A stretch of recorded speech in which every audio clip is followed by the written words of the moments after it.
Բարև ձեզ, Սոսի հեռուստատեսության եթերում իր աշխատանքն է սկսում լուրեր լատվականը։ Ձմեռային առաջին զորակոչը Սյունիքի համայնքներում անցկացվեց հունվարի 12-ին, Կապանից և Սիսյանից ծառայության մեկնող երիտասարդները վստահեցին, շարունակելու են մարտական ավանդույթները, հայրենի հողը պաշտպանելու են անձնվիրաբար։ Մեր խուստուփ սարի նման հպարտ կկանգնեք միշտ շարքում և ձեր խնդիրները կկատարեք ինչպես որ անհրաժեշտ։ Հայոց բանակի շարքերը համալրող կապանցի նորակոչիկներին վերջին խորհուրդներն է տալիս զինկոմը, հայրենիքի նորաթող պաշտպանները ծառայության են մեկնում բարձր տրամադրությամբ, պարտքի խոր գիտակցումով։ Բոլոր զորակոչիկներին մաղթում եմ գնան ծառայեն, հասնեն իրենց ընտանիքները, անփորձակ երկրին էլ մաղթում եմ խաղաղություն, ամենակարևորը, ով գնում ենք թող ոչ մեկը չպակասի, վերադառնանք բոլորս տուն։ Настроение нормальное, я не знаю, не грустно, не весело, боевое настроение. Буду здесь служить, я понял, что я не буду нигде прятаться, и лучше уже отслужить 2 года, чем 9 лет прятаться. Ձմեռային առաջին զորակոչը մարզկենտրոնում առանձնակի հանդիսավորությամբ անցկացնել ավանդույթ է դարձել։ Փողային վագախմբի հնչյունների ներքո 18-ամյա պատանիները արդեն շարքում են։ Ամեն մի հայրենիք պետք է երաշխավորը լինի իր յուրաքանչյուր մարտնչող զինվորի, իսկ յուրաքանչյուր մարտնչող զինվոր հայրենիքում պետք է ապացուցի իր վերաբերմունքը առ հայրենիք։ Հարգելի հայ ժողովուրդ, այսօր և ընդմիշտ և միշտ մարդիկ իրար ոչինչով չեն և չէին կարող զարմացնել, քան վերաբերմունքով, թե պետությունը իր քաղաքացու նկատմամբ և թե քաղաքացին իր պետության նկատմամբ։ Բանակը մեր տունն է, մեր ամրոցը զինկոմիսարիատի շենքին փակցված պաստառը նորակոչիկների սթափության կոչ է անում։ Առաջիկա 2 տարիներին նրանց է վստահված ամենակարևորը՝ երկրի սահմանների պաշտպանությունը։ Եթե հարկը լինի ձեր կողքին կանգնելու, ևս մեկ անգամ մենք կանգնելու ենք։ Միշտ ձեր կողքին ենք լինելու։ Ուզում եմ, որ դուք բարով գնաք ծառայության, առողջ վերադառնաք ձեր օջախների։ Հիշեք, որ ձեզ միշտ սպասում են ձեր տներում։ Այսօր դուք արդեն կատարեցիք ձեր առաջին զինվորական գործը։ Այն ողջույնը, որը դուք տվեցիք, իսկական զինվորականի ողջույն էր։ Շնորհավորում եմ ձեզ։ Ես ձեզ ցանկանում եմ մարտական ոգի, երբեք չընկրկել,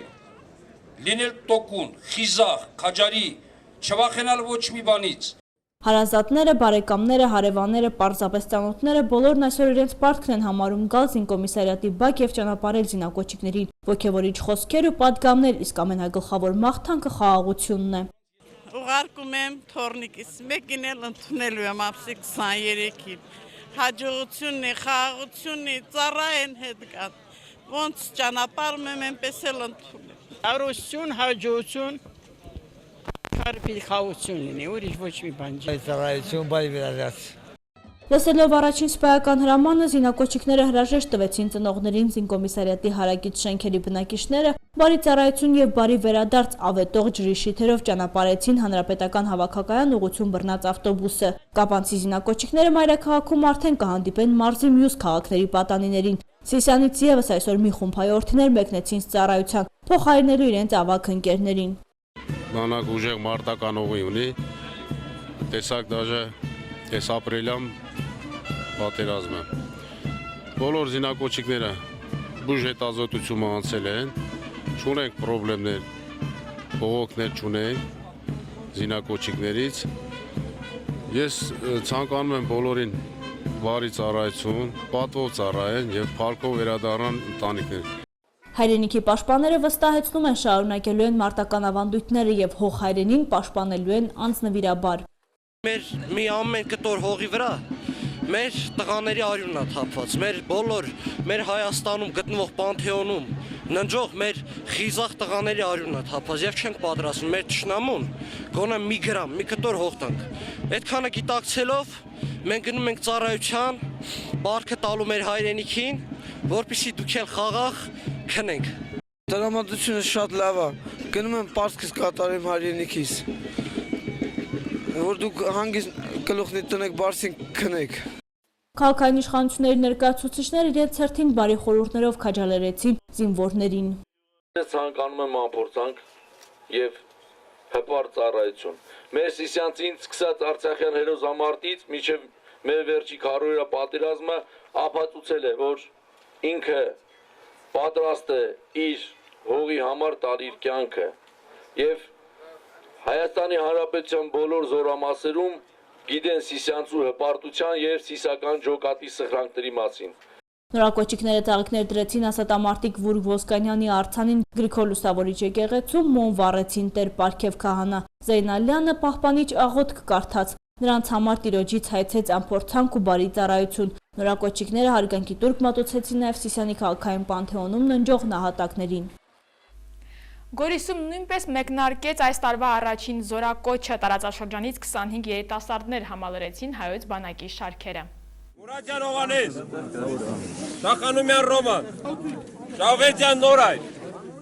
Սարգսյանը Մայա։ Գորիսում մեկնարկեց 2017 թվականի առաջին զորակոչը, տարածաշրջանից 25 երիտասարդներ մեկնեցին ծառայության համեստորեն, բայց հաստատակամ մտահոգ, բայց ժպիտով նրանք հրաժեշտ տվեցին հարազատներին։ Հայոց բանակի խաղաղությունը մեր տրամադրությունն է մարտական բոլորինս։ Զինվորական կոմիսարիատում տղաները բժշկական հանձնաժողովի կողմից վերջին անգամ բուժզննում անցան։ Մեկ ստուգվել երեխաները հատկապես թերապևտի կողմից, վիրաբույժի կողմից կատարվել ջերմաչափումներ, թերություններ չեն հայտնաբերվել, հիվանդություններ չեն հայտնաբերվել։ Գորիս համայնքի ղեկավար Վաչագանադունցն ու Մավակ որդին որպես բժիշկ վերջերս է համալրել հայոց բանակի շարքերը, անձամբ ճանապարհեց զորակոչիկներին, ձեռսեղմումով բարի եւ խաղաղ ծառայություն մաղթեց նրանց եւ որպես համայնքի ղեկավար խոստացավ, որ վերադարձին դիմավորելու են տղաներին նոր ձեռքբերումներով։ Ես յուրաքանչյուր զորակոչի ներկայանալով մեր նորակոչիկներին Օրդորում եմ միշտ հիշել, որ իրենք ներկայացնում են ոչ միայն իրենց բանակում, այլ նաև ներկայացնում են իրենց ընտանիքը, իրենց համայնքը եւ համոզված եղեք, որ յուրաքանչյուր ձեր հետ ծառայող զինվոր Գորիսը եւ Գորիսեցին ճանաչելու է ձեր միջոցով։ Հիշեք, որ ձեզ սպասում են ձեր ընտանիքում, ձեզ սպասում են ողջ համայնքում եւ ձեզ սպասում է ողջ հայ ժողովուրդը։ Ուզում եմ բարի ծառայություն մաղթել եւ համոզված եմ, որ 2 տարի հետո երբ վերադառնաք, մենք էլ մեր պարտավորությունն ենք կատարած լինելու, գալու եք տեսնեք շատ ավելի լավ համայնք, գալու եք տեսնեք շատ ավելի նորություններ, հետաքրքրություններ եւ նաեւ ձգտելու ենք, որ հետագայում ձեր համար ունենանք պատրաստի աշխատատեղեր, որ դուք գաք աշխատեք։ Զինվորական կոմիսար Մելիքսետ Պողոսյանը երկար զրուցեց զորակոչիկների հետ, թերթելով հայոց բանակի 25-ամյա պատմության էջերը։ Գնդապետը վստահեցրեց, որ նրանք էլ են այդ պատմության մի մասնիկի կերտողները դառնալու։ Ունենք հաղթանակած պետություն, հաղթանակած բանակ ու ձեր ծնողները մեր հասարակությունը գրել ենք այս պատերազմը։ Եվ որ հաղթել ենք, իրավունք ունենք պարտվենք։ Հրամանատարությունը ձեզի սպասում է։ Հրամանատարությունը լավ զինվորի ճակատահամբուրում է եւ շնորհակալական նամակ է գրում ծնողներին։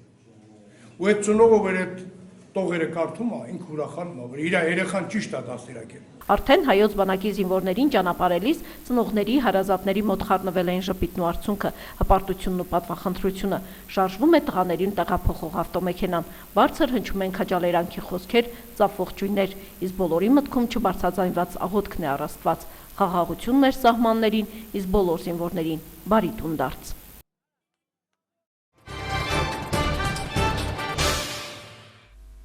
Տոներից հետո Գորիսում հացը թանկացել է 20 դրամով, դառնալով 200 դրամ։ Հաց արտադրող ընկերությունները դա բացատրում են Ռուսաստանից ներկրվող ալյուրի գնի աճով։ Գորիսեցիների խոսքով 20 դրամն անգամ կազդի բնակության սոցիալական վիճակի վրա։ Գորիսում տոներից հետո հացը թանկացել է 20 դրամով։ Մեկ օրվա ընթացքում ընդհանուր համաձայնության արդյունքում հաց արտադրող 33 ընկերությունները թանկացրել են հացը 160 դրամից դարձնելով 180 դրամ։ Խանութներում այն այժմ 200 դրամով է վաճառվում։ Հաց արտադրողներն ընդգծեցին, որ Ռուսաստանից ներկրվող ալյուրն է թանկացել։ Չցանկացան տեսախցիկի առջև խոսել, բայց որոշ դեպքերում նշեցին, որ ավելացրել են հացի քաշը դարձնելով 600 գրամ։ Մինչդեռ այդպես էլ չհաջողվեց 600 գրամ կշռով հաց գնել։ 480-ից 560 գրամի շրջանակներում է տատանվում հացի քաշը։ Հացի գնի թանկացումը սոցիալապես անապահով խավի վրա կանդրադառնա մտահոգվում են գորիսեցիները, հատկապես այն ընտանիքների, որ իրենց վաստակածով միայն հացի խնդիր են կարողանում լուծել։ 20 դրամն էլ մեծ գումար էր էլի։ Այո, պես օգը թանկացան դե եկապրի։ Ապրում չենք գոյատևում ենք, այսինքն, բայց գոյատևում ենք, բայց ինչ անենք աս։ Մեղքը չեն է ժողովուրդը։ Դե մենք էլ հարցրինք։ Ասում մեզ հարկային ասել, որ այդպես է, դե գնոց ախվա վաճառեք։ Իսկ ժողովրդի վիճակը կարծում եք թույլ է տալիս դա։ Ոչ, ես ինքս թոշակառու ամուսինից թոշակառ։ Մի ընտանիքում 2 հոգի եք, 2 թոշակառ։ Ընդհանրապես ստանում են 75,000 երկուս միասին։ Չգիտեմ, գազի փողն ուզեն, հոսանքի։ Ճիշտ ասած նոր եք իմացել, դե ինչ պիտի ասենք, ամեն ինչին հարմարվում ենք։ Անակնկալ եկել է ուղղակի։ Իսկ ինչ են պատճառաբանում, հարցրել եք, ասում են Չգիտենք, ասում են ինչու ալյուրի թակացման հետ է կապված, կոնկրետ չգիտենք։ Վատ կա անդրադառնան, այս որ խավի վրա, ամենացածր խավի վրա ամենավատը, որոնք մենակ հացի հոգս են հոգում։ Սյունիքի մարզում հացը թանկացել է միայն Գորիսում, մարզպետի մամլի խոսնակ Վազգեն Սաղաթելյանը ազատության հետ ունեցած հեռախոսազրույցում ընդգծեց, որ մարզի մյուս քաղաքներում եւս ուսումնասիրություն են անցկացրել։ Ռուսաստանից ներկրվող ալյուրն իրապես թանկացել է, սակայն ոչ այնքան, որպեսզի հացի գնի թանկացման վրա էական ազդեցություն ունենա։ Խնդրի ուսումնասիրության եւ հարցի կարգավորման նպատակով մարզպետ Վահե Հակոբյանը կհանդիպի Գորիսում հաց արտադրող ընկերությունների ղեկավարների հետ։ Մարզի մյուս քաղաքների հացի արտադրությամբ զբաղվող տնտեսների հետ եւ իրենց հաշվարկով այդ գնաճը, որը մոտավորապես 1 պարկի հաշվարկով $1 համարժեք դրամի չափով է, այդքան մեծ գումար չի կազմում, որպեսզի ուրեմն գնաճ առաջացնի 1 հացի հաշվարկով։ Եվ հենց այդ պատճառով մեծ դիրքորոշումը իհարկե մենք խիստ մտահոգված ենք այդ հարցով եւ հենց այդ պատճառով մարզպետը իր մոտ է հրավիրել ուրեմն Գորիսում գործող բոլոր թվով 33 հացի արտադրող սպաներին իրենց հետ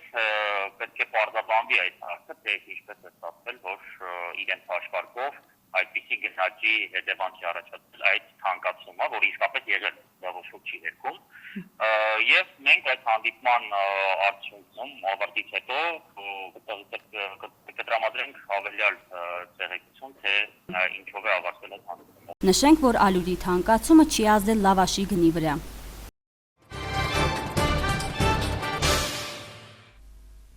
Տեսանյութն արդեն պատրաստ էր, երբ Սյունիքի մարզպետանի պաշտոնական կայքից տեղեկացանք, Սյունիքի մարզպետ Վահե Հակոբյանը հանդիպել է Գորիսում հաց արտադրող 33 ընկերությունների ղեկավարների հետ քննարկել հացի թանկացման հարցը։ Գործարանները ընդհանուր եզրահանգման են եկել կրկին նվազեցնել հացի գինը եւ վաճառել նախկին գնով։ Օրվա երկրորդ կեսին խանութները հացը ստացել են արդեն իջեցված գնով։ Տեղեկացնենք, որ Սյունիքի մարզում միայն Գորիսում էր հացը թանկացել 20 դրամով։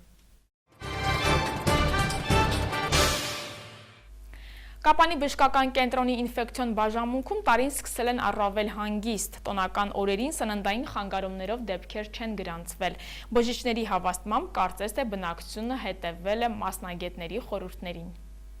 Դեկտեմբերի 31-ին ոչ ոք չի դիմել Կապանի բժշկական կենտրոնի ինֆեկցիոն բաժանմունք, տարին սկսել ենք առավել հանգիստ սննդային խանգարումներով կամ այլ տեսակի վարակներով դեպքեր չեն գրանցվել, նշում է ինֆեկցիոն բաժանմունքի վարիչ Այդա Բադալյանը։ 31-ից մինչև այսօր ունեցել ենք 8 հոսպիտալացված հիվանդ, որոնցից 3 արդեն առողջացել են եւ տուն են գնացել, ներկապահին բաժանմունքում բուժվում է 5 հիվանդ։ Հիվանդները հիմնականում դիմել են էնդերոկոլիտով, եղել են նաեւ սուրշնչական վարակի բարդություններ, 2 հիվանդ, ջրծաղիկ բարդությունով, թոքաբորբով 1 հիվանդ։ Նախորդ հունվարն ու այս տարվանը զգալիորեն տարբերվում են սուրշնչական վարակի ու գրիպով հիվանդացության դեպքերը շատ էին։ Ինֆեկցիոն բաժանմունքում 2016 թվականի առաջին տասնօրյակն առավել գերլարված էր։ Այս տարի պատկերը նկատելիորեն փոխվել է, հոկտեմբերին գլուխ բարձրացրած սուրշնչական վարակը նահանջել է։ Այդա Բադալյանի խոսքով նախակրթաներում եւ ուսումնական հաստատություններում կատարվող ֆիլտրը եւս արդյունք տվեց։ Հիվանդ երեխաների հաճախելիությունը կանխվեց։ Ճիշտ այս տարի եւս ընդհանուր շրջանառող վիրուսի մեջ մենք ունենք գրիպ H3-ի դեպքեր, բայց կարծես նրանք ավելի թեթև են ընթանում, որովհետեւ մեր իմուն համակարգը արդեն սովոր է եւ դա մեր իմուն համակարգի համար նորություն չէ, բարդությունները շատ ավելի քիչ են հանդիպում, այդ պատճառով հոսպիտալիզացիայի դեպքերը ավելի պակաս են։ Տոնական օրերին զանազան սննդատեսակների չարաշահման դեպքեր չեն նկատվել։ Կարծես թե բնակչությունը հետևել է մասնագետների խորհուրդներին, սեղաններից օգտվելու եւ սնվելու մշակույթն է բարձրացել։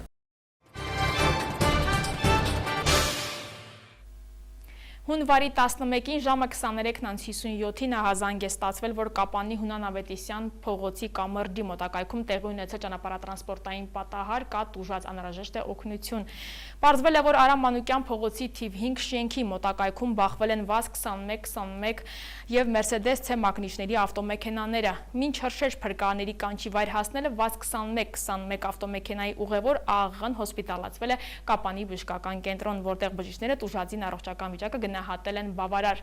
Հրշեջ փրկարարները ՎԱԶ-21 ավտոմեքենայի վարորդ Գ.Ա.-ին դուրս են բերել մեքենայից եւ մոտեցրել շտապ օգնության մեքենային։ Վերջինս հոսպիտալացվել է Կապանի բժշկական կենտրոնում, որտեղ տուժածի առողջական վիճակը բժիշկները գնահատում են բավարար։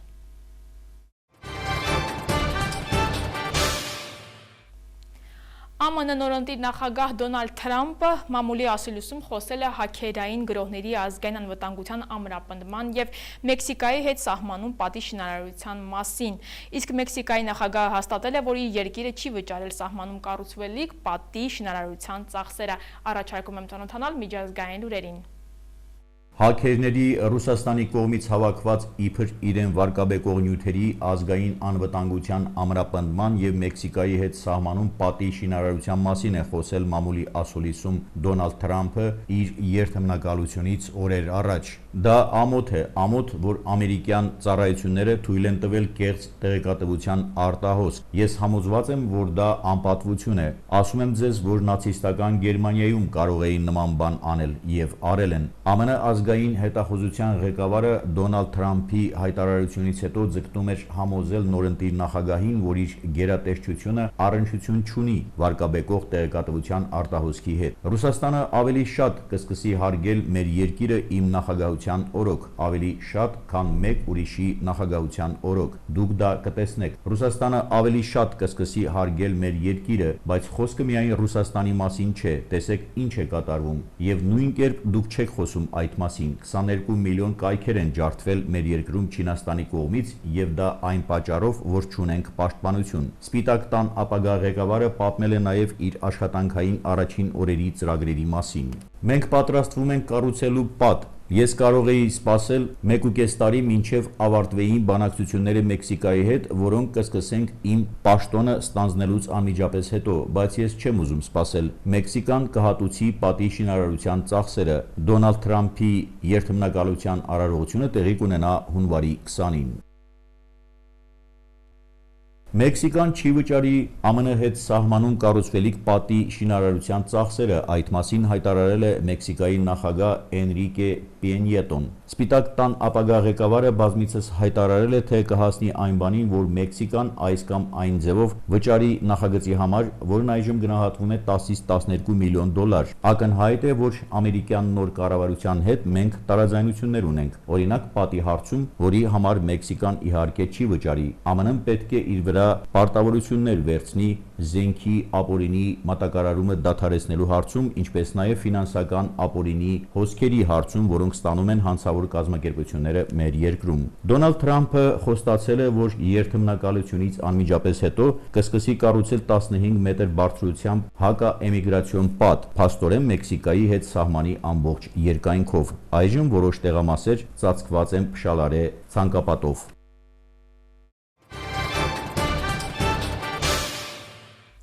Սոսի հեռուստատեսության եթերում լուրերը լատվականներ, ես ձեզ հրաժեշտ եմ տալիս, մինչ նոր հանդիպում։